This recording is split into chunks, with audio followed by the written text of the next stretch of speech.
Avellino hindi nagsisi kay Kim Chiu at ganito kakomportable sa aktres. Wala na tinapos ang laban ng buong Kim Panglandia, halos di makamove on sa kilig sa kanilang idolo. Showy kung showy na talaga ang galawan ng dalawa. Sa isyong nalamig di mano si Paolo kay Kim, nilusaw na nila. Sa video na kumakalat at naging trending ito sa lahat ng social media platform, makita ang inayos ni Kim ang t-shirt ng kapareha. Tinanggal ang tupi ng sleeves nito at tinakin pa ito ng aktres habang si Paolo nagsi-cellphone. Nagpahiwatig na grabe ang tiwala nito kay Kim at inasa na sa aktres ang lahat. Mukhang nakasanayan na nito ang ganitong bagay na pag-alaman-laman kung gaano kaamaalaga ang aktres sa aktor. Kiniling naman nagbigay ng komento ang mga solid. This is so asawa coded yan Kemi ang dahilan kaya patay na patay sa iyo si Paolo. Gustong gusto niya yung maganyang pag-alaga mo. Di man lang nag-flinch yung Paolo maski isang segundo. Sanay na sanayan. And of course siya ang masunod best girlfriend and stylist kaya yan. Only a wife could do that. Ako lang to as a married for 23 years.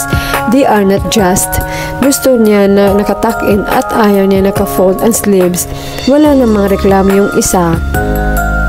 Sanay na sanayan siya ang paging caring talaga ni Kim. Ang pinakagustuhan niya, feeling ko lang ha. As pala decision, walang magawa si Josawa kay wifey. Pinapabayaan na lang kung anong gusto ni wifey. Galawang mag-asawa na talaga ito. Mag-asawa lang kung magawa niyan. Kung mag-jowa lang yan, di pa dapat ganyan. Knowing Kim, conservative type siya. Diyos ko po, naiyak ako sa video clip na ito. Talagang Kim Pao is real.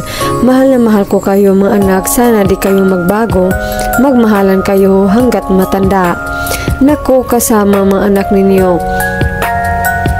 With God always on the center of your life. Galaw nila parang mag-asawa na talaga. Tingnan si Pao, mukhang sanay na ginaganyan ni Kemi. Wala siyang paki sa ginagawa ni Kim. Naglalaro lang siya, ibig sabihin lagi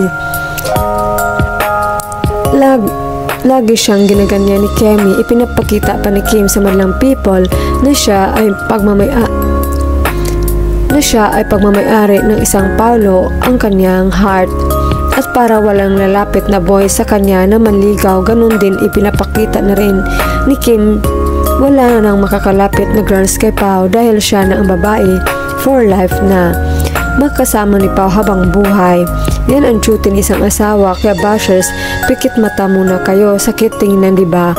OMG, oxygen please. Super sweet ni wifey talaga. May karapatan lang ang pwedeng gumawa ng ganyan. Ayay, ka-cute ba nila tingnan? Kita na talaga kung gaano kamalaga ni Kemi.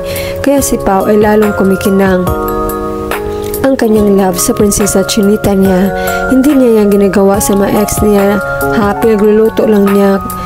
Minsan, sinusubuan niya ang ex niya. Yun ang paglalambing niya kay Gerald. Hindi nagawa yan. Miski niregaluhan siya ng kotse ni Gerald na kulay pink. Baka nga mag-asawa na sila kasi todo siya nag-asikaso sa lalaki at pag naglalakad sila todo kapit sa braso ng lalaki.